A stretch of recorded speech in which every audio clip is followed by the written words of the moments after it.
on to the 12th question of the EOT. We have laws of motion and to find out the static and the dynamic equilibrium situations. Equilibrium basically means that the net force acting on a particular object turns out to be zero, adds up to the zero. Coming in the first example, now let's consider the situation where three ropes are tied together at one point. This is the situation with the team pulling on each rope. Suppose team 1 is pulling due west. So you remember the east, west, north, south situation that here, and they're saying team 1 is pulling due west with a force of 2750 newtons. So there is a force here. Let's assume this to be F1. And team 2 is pulling due north with a force of 3630. Let's assume this to be F2. Can a third team pull in such a way that the three rug of war, it should be tug of war, ends at a standstill? That is, no team is able to move the rope. If yes, what is the magnitude and direction of the force needed to accomplish this? So first we need to find out that there has to be a third force which cancels out the impact of the two forces here. So first we need to find out the net impact of the first two forces. So to find out the net impact of the first two forces, the angle is 90 degrees. I know what is F2, that is F2 3630 and F1 as 2750. I can simply find the resultant of these two and then I move to the next step. So F net, because it is 90 degrees, I can simply go with the Pythagoras theorem, which comes out to be 2750 square plus 3630 square. I'll get the net result of the force. To find out the angle, this is F net now.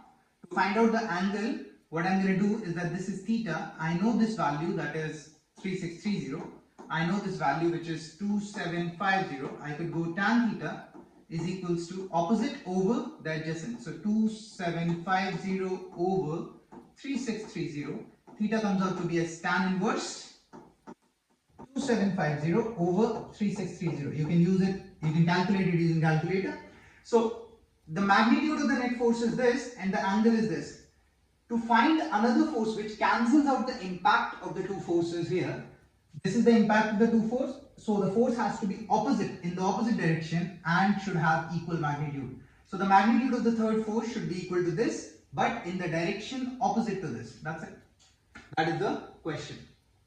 And this is what we call as the state of equilibrium, where the object does not move at all or moves with constant velocity, where the net force is zero. That means no acceleration. You can, this is the solution which is given to you as x cap, y cap. You can find the net force and then eventually solve it. Moving to the next. In a physics laboratory class, three massless ropes are tied together at a point. A pulling force is applied along each rope. These are the forces given. What is the magnitude of a fourth force and the angle at which it acts to keep the point at the center of the system stationary? Similar question, what we need to do is that here we have three forces. So it's better to take all the components in the x direction, all the components in the y direction, and then find out the net force which should be in the opposite direction. So this is what they have done here. There's actually no need to explain this. So F1 is given to as 150, directions are given. So you find out the x component, y component. I'd simply do it for one. You can do it for the rest. So this is F1.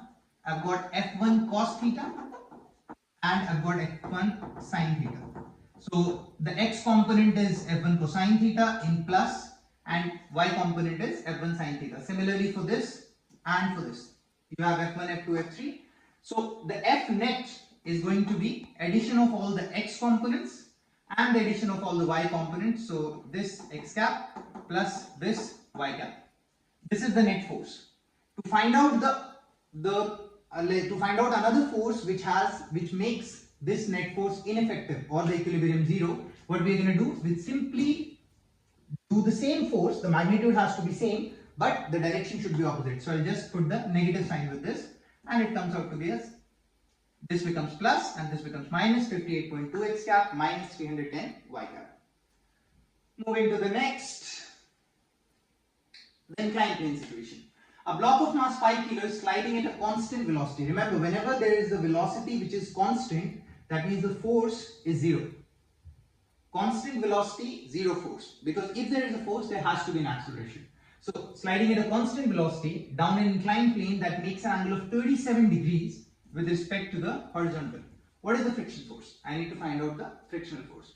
So now if it is moving with constant velocity, one thing is sure, that net force has to be 0.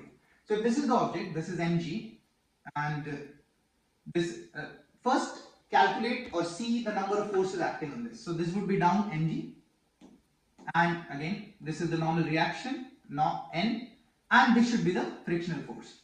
Now if the object is moving with constant velocity, that means net force is 0, and if net force is 0, that means the sum of all three forces must be 0 or must add up to 0.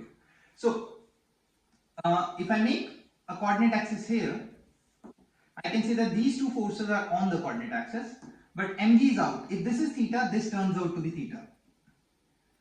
We have discussed this so many times in the class. I'll just quickly cover up one more time. If this is theta, this is mg. This is 90, so this is 90 minus theta. So when I make a perpendicular from here, this total is 90. So this becomes theta, and that is why if mg is here, this becomes mg cos theta, and this becomes mg sin theta. So mg sin theta is along down direction, and mg cos theta is in this direction.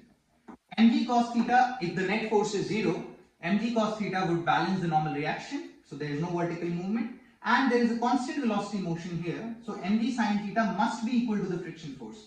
So the force of friction, the first question is, what is the friction force? So the force of friction is equal to mg sin theta, that is the frictional force, obviously in the opposite direction. What is the coefficient of kinetic friction? Now they want the coefficient of kinetic friction. So I know force of friction is given by mu, that is the coefficient of friction, times normal reaction. And normal, as per this equation, is equals to mg cos theta. So I have calculated the friction force. You can place it here. Whatever are the values which is given to you, you can solve it. So this is the friction force. I know this. Let's say this is A. Mu, I don't know, I need to calculate, and normal reaction is mg cos theta. What will be mu? That is the coefficient of friction, A over mg cos theta. You know the value of A, which is mg sin theta. You know this, mg cos theta. Actually, it is mg sin theta over mg cos theta. It turns out to be tan theta. That is the value. Tan of 37 degrees is 3 by 4, close to 0.75. This should be the value of coefficient of friction. Let's check. It's 0.75. So this is the value of coefficient of kinetic friction, because it is moving down. So because it is moving, so therefore it is kinetic friction. That's it. That is question number 12.